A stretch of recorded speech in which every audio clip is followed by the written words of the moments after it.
Muy buenos días, señores y señoras. Bienvenidos a una nueva entrevista por streaming que en la redacción de mallorcadiario.com a una de las candidatas a presidir el Gobierno de las Illes Baleares en las elecciones, a partir de las elecciones del 28 de mayo. Esta ocasión nos visita en la redacción de Mallorca Diario la candidata del Partido Popular, Margalida Proens. Hola Margalida, bienvenida. Hola, muchísimas gracias. Margalida Proens Rigo nació en Campos el 24 de mayo de 1982 y es la presidenta del PP de Baleares desde julio de 2021. Es licenciada en Traducción e Interpretación. Se afilió a Nuevas Generaciones del PP en 2005. Ha sido diputada en el Parlamento Balear del 2011 al 2019 y ha sido o era diputada en el Congreso de los Diputados de 2019 hasta hace pocos días. Es la candidata, como decimos, es la candidata del PP de Baleares a la presidencia del Gobierno. Está casada y tiene una hija que el pasado día 12 cumplió un año. Bienvenida, Margalida. Le vamos a preguntar lo primero de todo a ver si puede hacer una valoración política acerca de lo que para usted ha sido la segunda legislatura del Gobierno Armengol, del PSIC Podemos-IBES. Sí, bueno, en primer lugar, muchísimas gracias a Mallorca Diario por esta oportunidad para dar a conocer a todos los ciudadanos nuestro proyecto y nuestro programa de gobierno. Yo creo que esta segunda legislatura, será una legislatura en la que no se ha dado solución a los problemas de los ciudadanos, sino que se han agravado. Y escuchando sobre todo ahora cómo va esta campaña electoral, podríamos decir que estos 8 años han sido un simulacro. Y lo digo porque todas las propuestas que desde los partidos de izquierdas que se están poniendo sobre la mesa, que parece que no han gobernado los últimos 8 años, son aquellas mismas promesas que hicieron a los ciudadanos hace 8 años y que, insisto, no solo no les ha dado tiempo a solucionarlas, sino que se ha agravado el problema. Me da igual si hablamos de sanidad pública, de transporte, de vivienda, de fiscalidad, de infraestructuras educativas, de infraestructuras sanitarias, de infraestructuras hidráulicas, da igual, cojamos el reto que cojamos, que teníamos este archipiélago hace 8 años, hagamos una evaluación de cómo está ahora y todos los indicadores han ido a peor. Bueno, eso colisiona bastante con la visión que tiene el propio tripartito, los candidatos de cada una de las formaciones en cuanto al estado de la comunidad autónoma, sobre todo en cifras de empleo y también cómo marcha la industria turística. Sí, evidentemente la realidad es que hemos tenido una buena temporada turística el año pasado y tendremos una buena temporada turística y eso evidentemente en una comunidad autónoma que vive básicamente del turismo pues se traslada en unas buenas cifras de trabajo, ¿no? Y yo siempre he dicho que yo me alegro que sea así, de hecho yo creo que me alegro más que los propios partidos de izquierdas que están hablando en esta campaña electoral ya a cara descubierta de crecimiento. Si aquí tenemos las cifras de paro que tenemos, no es gracias a la administración pública, no es gracias a los políticos, es gracias a la fortaleza de nuestro sector turístico. ¿Qué pasa? Que yo creo que se tiene que ser muy atrevido o estar muy desconectado de la realidad de ver que estas buenas cifras de empleo se traducen en una mejor situación para las familias. Los precios en Baleares han incrementado un 14% los últimos 2 años, los precios de las hipotecas, de la cesta de la compra. Incluso las subidas salariales que han hecho, no el gobierno, sino los empresarios, se las come, digamos, esta subida de precios que prácticamente anula estas subidas salariales o incluso las subidas de las pensiones que tanto presumen el Partido Socialista y que sube mucho menos que lo que sube el coste de la vida aquí. Entonces yo creo que hay que pisar más la calle, que hay que ser más humilde y que hay que ponerse en el sitio de las familias, sobre todo en el sitio de los autónomos, en el lugar de los autónomos y de la clase media. Yo creo que la clase media es la que precisa más de un cambio político en estos momentos. Tampoco está dispuesta a aprobar la gestión del gobierno, teniendo en cuenta que les ha tocado gobernar en un momento de pandemia. Bueno, yo siempre he intentado ser muy seria en este sentido. Yo siempre dije que cuando viene la pandemia sorprende a todo el mundo, a todos los gobernantes, del color político que sean, y que fue muy complicado. Por lo tanto, yo puedo entender aquella primera y segunda ola, cómo se gestionaron, cómo se improvisaron, porque nadie estaba preparado para una pandemia y quien lo diga está mintiendo o está haciendo demagogia. A partir de aquí hay que ver cómo se salió de la pandemia, cómo se gestionaron las olas siguientes. Aquí no hubo ola, y ya te digo, no me refiero a la primera época de la pandemia, sino después. No hubo ola que no supusiera una saturación en las urgencias hospitalarias. Esta fue una realidad. No hubo previsión para las siguientes olas que sí que se nos venía advirtiendo. Estuvimos muchos meses en la cola de la vacunación a nivel estatal. Y en cuanto a restricciones, tuvimos las restricciones más estrictas de toda España. Yo trabajaba en Madrid, como bien han dicho, vivía aquí, entonces yo veía la diferencia. Aquí hubo las restricciones para el comercio, para la restauración, para el sector de ocio, las más estrictas de toda España. Y después empieza aquel verano funesto que empiezan con los viajes de estudio y con las fiestas y con los botellones que tampoco se había previsto y que estuvieron a punto de tirar por tierra toda una temporada turística. De hecho, provocaron el inicio de otra ola que se inició aquí en Baleares. Entonces, las primeras olas, el primer momento de la pandemia, muy difícil de gestionar para todo el mundo, sí. Cuando se vio las diferencias políticas o las diferencias de gobernantes fue en las olas posteriores y yo creo que aquí no dimos la talla.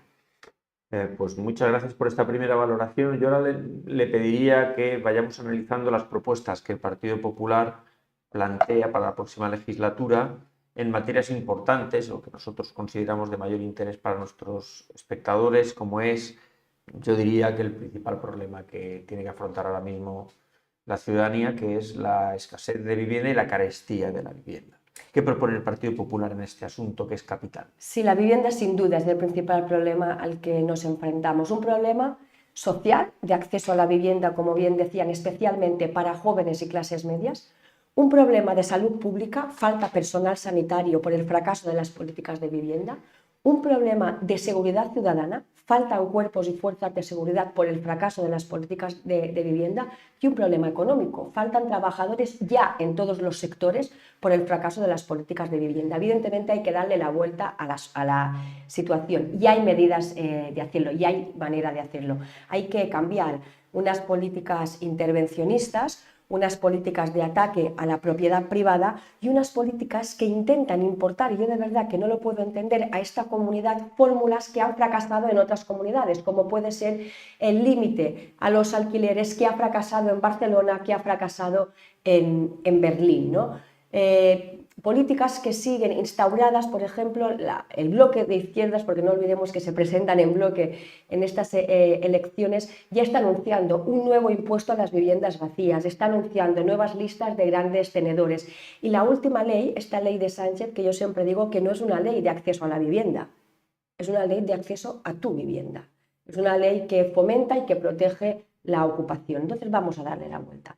Vamos a aprobar un programa de alquiler seguro, porque en un territorio limitado como el nuestro hay que intentar que estas más de 70.000 viviendas que hay vacías salgan al mercado, pero no amenazando, no atacando a la propiedad privada, sino con un programa de alquiler seguro, un programa de incentivos fiscales para el propietario, para que le salga más rentable económicamente tener esta vivienda en el mercado de alquiler, pero un programa sobre todo de garantías jurídicas, un programa que garantice recuperar la propiedad en las mismas condiciones en las que le has dejado en el mercado de alquiler y un programa que garantice el cobro de las mensualidades. Un programa también muy importante de lucha contra la ocupación. No es verdad que no tengamos competencia. Hay una ley estatal que es la que hay que modificar para que los ocupas estén en la calle las 24 horas después de ocupar, pero aquí se pueden hacer cosas. Por eso yo voy a aprobar una oficina en defensa de la propiedad privada que coordine los diferentes cuerpos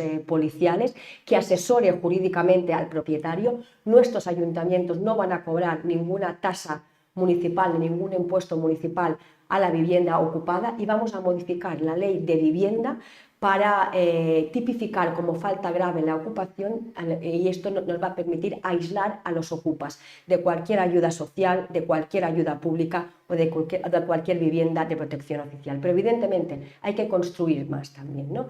Entonces tenemos suelo urbano y suelo urbanizable. Insisto, somos un territorio limitado, protegido y tiene que seguir siendo así. Pero este suelo urbano, este suelo urbanizable que lleva años paralizado en la administración y que según el sector podría suponer de 15.000 a 18.000 viviendas, hay que desbloquearlo. Vamos a importar el programa de Build to Rent, donde vamos a ceder suelo público al promotor privado para que de la manera más eficiente construya vivienda de alquiler de larga duración a precio tasado. Hay que construir vivienda específica para jóvenes, para personal sanitario, para cuerpos y fuerzas de seguridad. Hay que cambiar las leyes, hay que dar más autonomía a los ayuntamientos. No puede ser que un ayuntamiento como el de Palmas esté más de un año en la espera de una licencia municipal. Tenemos que convertir locales comerciales en viviendas, hay que crecer en altura, hay que aprovechar mejor el suelo, porque el suelo limitado siempre será caro en estas islas. Entonces hay que modificar el aprovechamiento del suelo y hay que dividir también grandes casas que hay en los pueblos o grandes pisos, por ejemplo, en el Eixample de Palma, hay que promover que puedan ser divididos y sin construir más, que tengamos más oferta en el mercado, que es la única forma de bajar los precios. No ha mencionado usted, y por algo será, que van a seguir construyendo vivienda pública a través del IBABI. No forma parte de sus planes esto. Sí, hay que seguir construyendo, evidentemente, vivienda pública. Lo que pasa es que si lo fías todo a la construcción de vivienda pública, no te da una legislatura o no te da 2 legislaturas. De hecho, el propio sector de inmobiliario está diciendo que con las políticas actuales del gobierno actual se necesitarían 85 años para hacer frente a la demanda de vivienda y evidentemente aquí no tenemos ni 85 ni 5 años más, ¿no? Hay que seguir haciendo vivienda social, pero hay que diferenciar. Una cosa es la política social, la vivienda social, que es imprescindible para estas rentas más vulnerables, para las personas que peor lo tienen, que hay que ser ágiles y tienen que tener una vivienda social de la manera más rápida posible. Hay que luchar contra la ocupación en las viviendas del IBABI, porque es un problema también de dejadez y de desidia la ocupación en las viviendas del IBABI. Hay que escuchar al sector de la construcción, que están siendo muy críticos con las viviendas que ha construido el IBABI, que dicen que han buscado más los premios arquitectónicos que no poner mucha vivienda para estas familias vulnerables y que lo necesitan. Insisto, hay una política social de vivienda, pero falta también una política de vivienda, porque, insisto, el problema de la vivienda ya es un problema de los jóvenes, de la clase media, de los trabajadores, de los profesionales. Pues muy bien, señora Proens, a ver si somos capaces ahora de explicarle a nuestros espectadores qué propuestas plantea el Partido Popular en materia de sanidad. Es otro aspecto conflictivo y más todavía en las islas menores, sobre todo en Ibiza y Formentera, las listas de espera, en fin, ¿qué promete o qué plantea el Partido Popular? Primero hay que hacer algo muy obvio. Yo me he comprometido en las primeras medidas en ir a Ibiza, hablar con los pacientes que se están manifestando delante de camisas, hablar con los profesionales. No se puede arreglar un problema desde la negación del problema. Y aquí Francine Armengol está negando que en Ibiza exista un problema de primer orden en la sanidad pública. Entonces, primero, reconocer el problema. Después, vamos a blindar el presupuesto en sanidad. Nos encontremos los cajones como nos los encontremos. Vamos a hacer una auditoría en las listas de espera y en el gasto, porque yo quiero saber, y creo que los ciudadanos adultos tienen derecho a saber por qué, con más recursos que nunca, por qué con más dinero que nunca tenemos la sanidad pública peor de España y la sanidad pública peor de la historia de las Islas Baleares. ¿Por qué tenemos 20.000 personas más en listas de espera? ¿Por qué la atención primaria está desmantelada? ¿Por qué la salud, el acceso a la salud depende del código postal en el que vivamos en esta comunidad pluriinsular? Después hay que hacer un plan de captación y fidelización de personal sanitario. Esto pasa por reactivar la carrera profesional, pasa por seguir reclamando el plus de insularidad digna para estos profesionales. Pero mientras seguimos reclamando este plus que es estatal, yo me comprometo a unas deducciones fiscales en el tramo autonómico del IRPF para todos los profesionales que cubran plaza de difícil cobertura. Mientras llega también este plus insular, al menos hagamos que paguen menos impuestos en nuestra comunidad. Hay que hacer vivienda específica, lo hablábamos antes, hay que eliminar cualquier traba. Nos dicen los sindicatos, y aquí lo que no vale es escuchar a los sindicatos cuando interesa y no cuando no interesa. Nos están diciendo los sindicatos que el catalán como requisito no es que sea el único problema, la única traba, pero es una más, es una añadida. Entonces, vamos a hacer caso a los sindicatos y vamos a poner la salud por delante de la ideología. Hay que desburocratizar la tarea de los profesionales. El que ha estudiado medicina quiere ser médico, el que ha estudiado enfermería quiere ser enfermero, no quieren ser administrativos. Hay que acercar la salud mental a la red de atención primaria. Por eso nosotros nos hemos comprometido en un psicólogo en todas las áreas de salud, en atención primaria, y también un nutricionista en todas las áreas de salud. Hay que hacer un plan de carrera profesional, un plan de conciliación, un plan ambicioso para los profesionales. Hay que aprobar un plan para cuidar al que nos cuida, para cuidar a aquellos que se enfrentan cada día al dolor, a esta sobrecarga. Tenemos los médicos de atención primaria más saturados de España y hay que volver a humanizar la sanidad. ¿Qué significa esto? Tenemos que permitir que se pidan citas de manera presencial, que la atención sea presencial, porque después de la pandemia hemos dejado a toda una generación de nuestros padres y de nuestros abuelos que no es que sean más dependientes que antes de la pandemia, sino que la administración pública les ha dado la espalda. En materia de educación, ¿qué propone el Partido Popular? Bueno, en materia de educación hay que aprobar un plan de infraestructuras y hay que cumplirlo. No puede ser que aquí, con más recursos que nunca, otra vez en la Consellería de Educación, tengamos los mismos barracones que hace 8 años o el plan de infraestructuras haya significado poner primeras piedras este último mes y medio, ¿no? Hay centros como Son Ferriol, como Sa Pobla, bueno, Campos, en muchísimos municipios que llevan muchos años reclamando esto. Después yo quiero lanzar un mensaje de apoyo a todos los docentes y a todos los profesores y maestros. Con la imposición de la LOMLOE se están encontrando con 19, 20 situaciones educativas diferentes en una misma aula. Es imposible poder impartir, poder cumplir con una programación con esta ley estatal no consensuada y impuesta. Entonces, las comunidades del Partido Popular dejaron en suspensión esta ley, como pedían aquí todos los sindicatos, y aquí tenemos la desgracia que Francina Armengol siempre es la primera de España en aplicar todas las leyes sanchistas y que es la primera en congratularse de las leyes sanchistas, aunque perjudiquen a los ciudadanos de Baleares. Y me da igual si hablamos de la LOMLOE, me da igual si hablamos de la ley del sí es sí o si hablamos de la ley de acceso a tu vivienda. Hay que volver a las calificaciones numéricas. Las familias tenemos derecho a saber la evolución de nuestros hijos.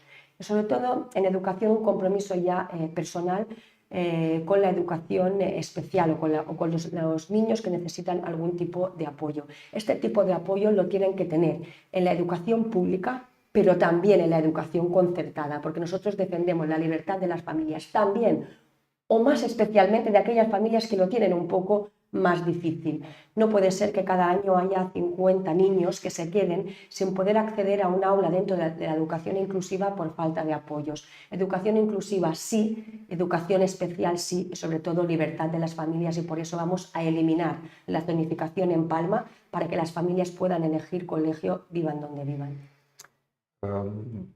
Le quería preguntar específicamente sobre la enseñanza concertada, donde algunas formaciones critican la dotación de recursos a este sector privado que ejerce una función tan importante.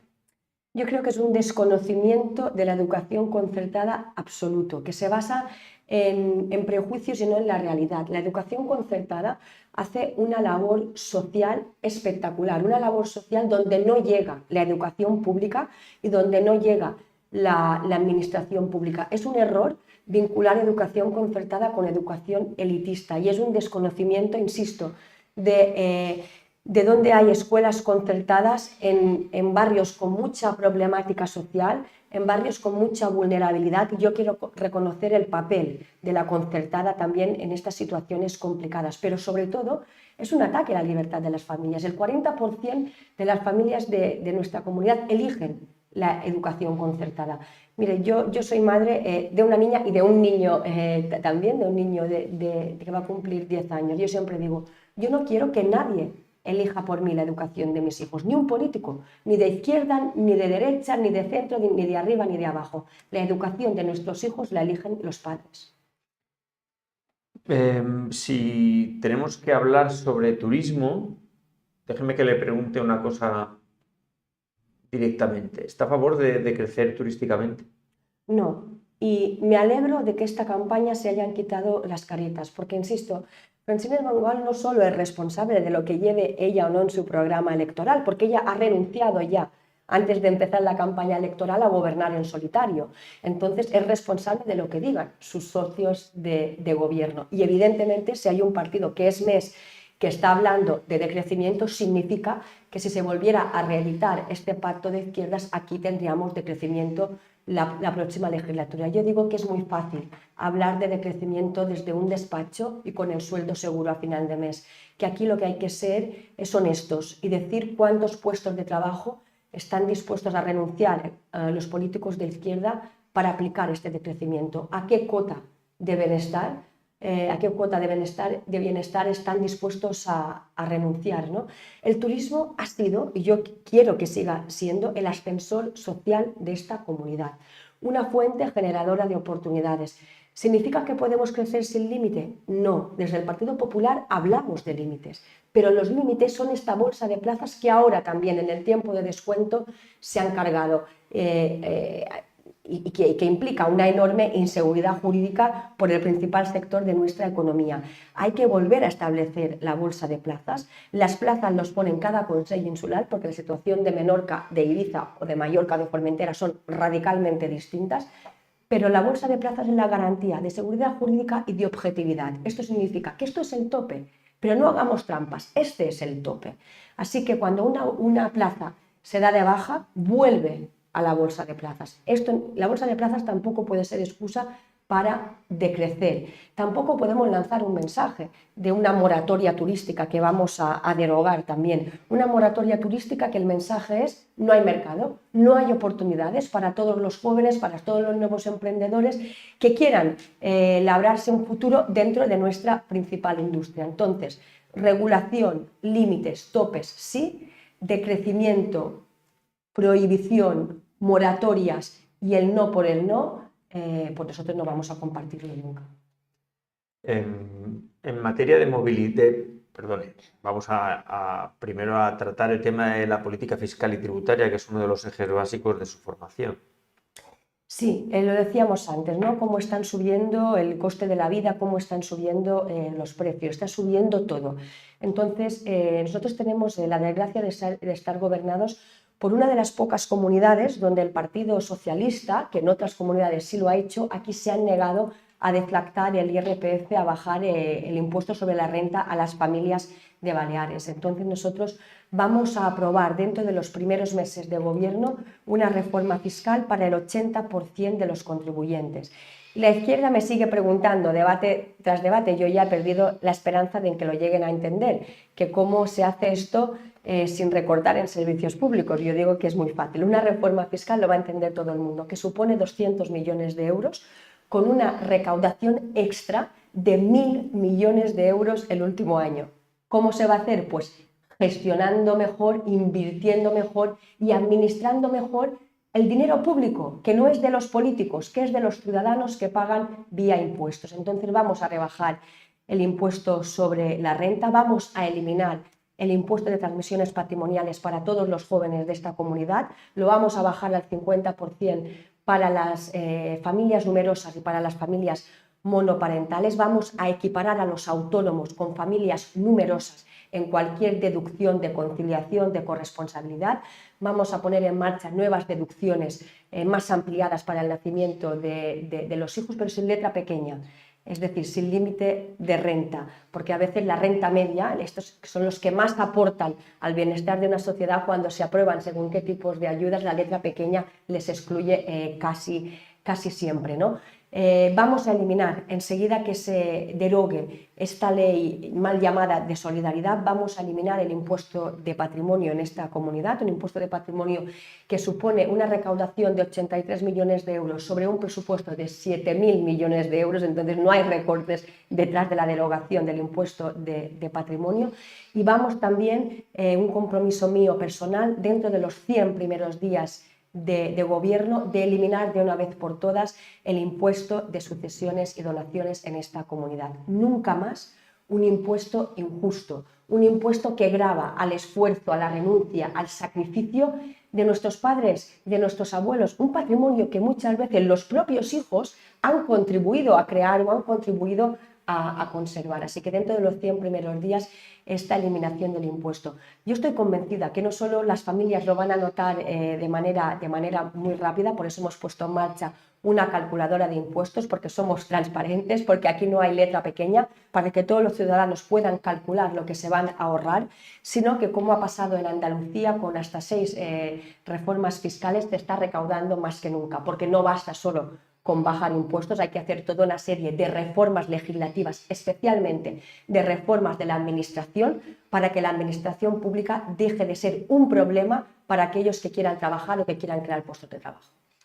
¿Está a favor de limitar la entrada de vehículos a Mallorca o a Menorca o a Ibiza? Bueno, yo estoy a favor de hacer un estudio de carga serio, de hacer un estudio de carga objetivo, como se ha hecho en Ibiza, por ejemplo. En Ibiza se ha hecho un estudio de carga, se ha hablado con el sector durante toda esta legislatura y se ha aprobado una regulación de la entrada de coches de alquiler sin ningún problema y sin ninguna contestación. ¿Por qué? Porque detrás han estado los datos. Una de mis máximas es dato mata relato, y lo que necesitamos los políticos para tomar decisiones serias y que no perjudiquen a los ciudadanos ni a los sectores económicos son datos.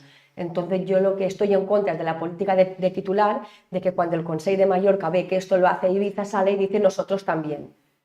O lo mismo en Menorca, nosotros también. Bueno, vamos a hacer una pausa, vamos a pedir estos estudios de carga y junto con el sector, y una vez tengamos los datos sobre la mesa, vamos a tomar decisiones. ¿Es preciso hacer nuevas infraestructuras para acabar con el colapso circulatorio que se vive en los accesos a Palma? Es preciso gestionar el colapso, para empezar gestionar el colapso, ¿no? Y yo creo que evidentemente hay que mejorar los accesos a Palma, hay que eliminar el carril Busbao, hay que eliminar la limitación a 80 km por hora en vía de cintura, hay que acabar el primer tramo del segundo cinturón, hay que construir más parking público, tanto parking disuasorios como parking dentro de la ciudad. Y hay que mejorar el transporte público. Y mejorar el transporte público no es solo decir ahora será gratuito. No, la gente coge el transporte público si es eficiente, si es eficaz y si le es útil, ¿no? Entonces hay que hacer un estudio también, por eso vuelvo a los datos, de flujo de movimientos, ¿no? Por ejemplo, sabemos, ¿no? en estos momentos, yo tengo una petición del sector turístico que es muy interesante. Debido al encarecimiento del coste de la vivienda, en las zonas turísticas muchos trabajadores, por ejemplo, que trabajan en el puerto de Alcudia, viven en Sepuebla y no tienen transporte público para ir a trabajar y tampoco tienen un vehículo privado. Pero si sabemos que hay un flujo de trabajadores, analicemos dónde están los flujos y pongamos un transporte público donde realmente se necesita. ¿Cuál? El que se necesite. No es creíble ahora que digamos tren por todo y tren que no se ha hecho en los últimos 20 años. Miremos cuál es el transporte, porque al final el ciudadano lo que quiere es un transporte eficiente, que contamine lo menos posible y que le ayude a llegar a su sitio de destino en el menor tiempo posible. Y también hay que hacer para estos trabajadores turísticos que puedan tener una tarjeta de transporte público, que ahora mismo no puedan tenerla, y que puedan utilizar este transporte público para ir a su lugar de trabajo. Muy bien, pues vamos terminando. Le quería pedir en materia de medio ambiente y de transición energética, ¿qué plantea el Partido Popular?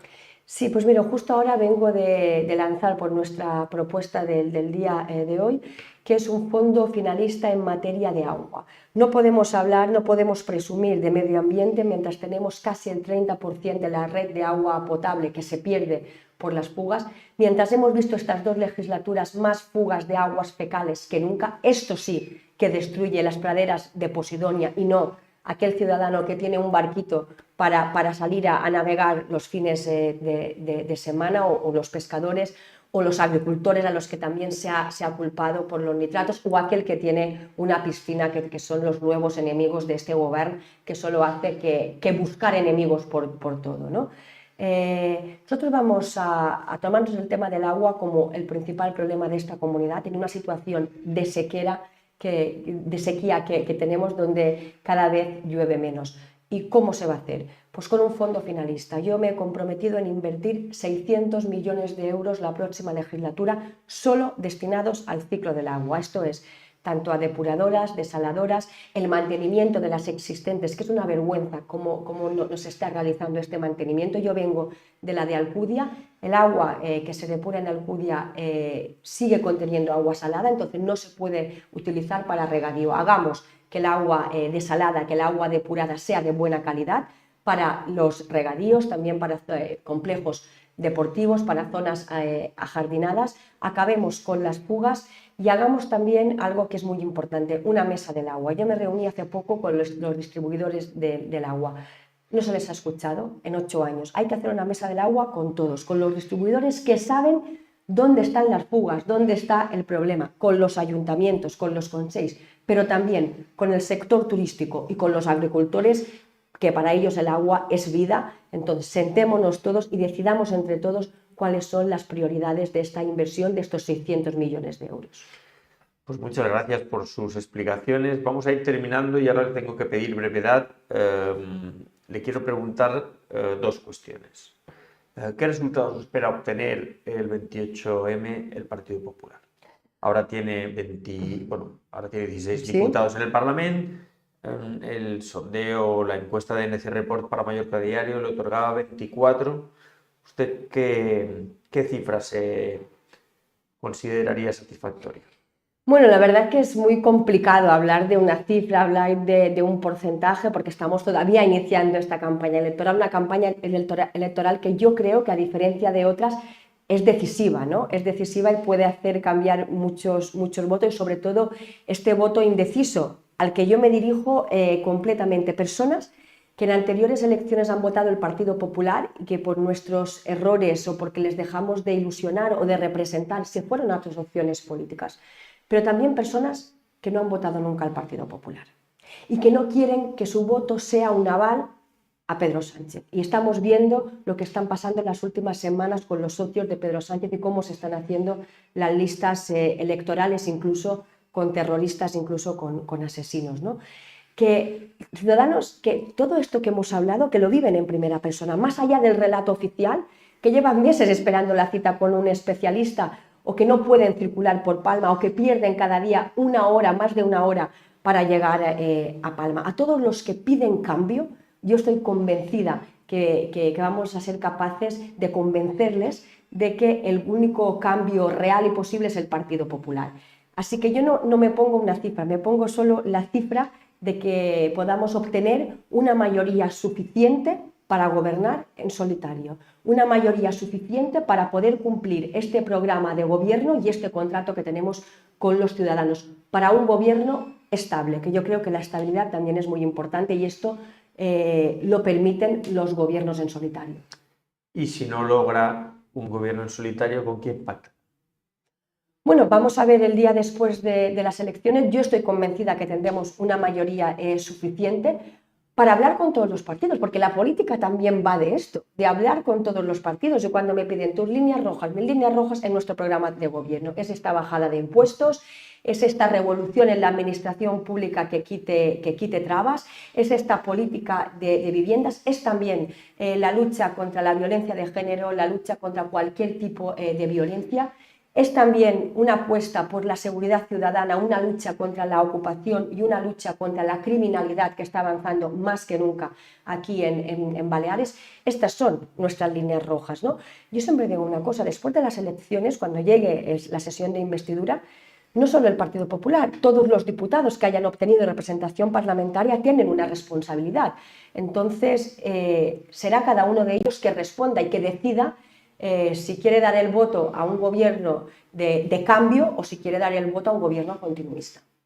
Pues muchas gracias, señora Proens, por habernos visitado y por haber respondido a nuestras preguntas. Pues muchísimas gracias, un placer y gracias por la oportunidad. Gracias a usted. Y a todos ustedes, señoras y señores, muchísimas gracias por habernos seguido y sigan informados en mallorcadiario.com. Hasta otra.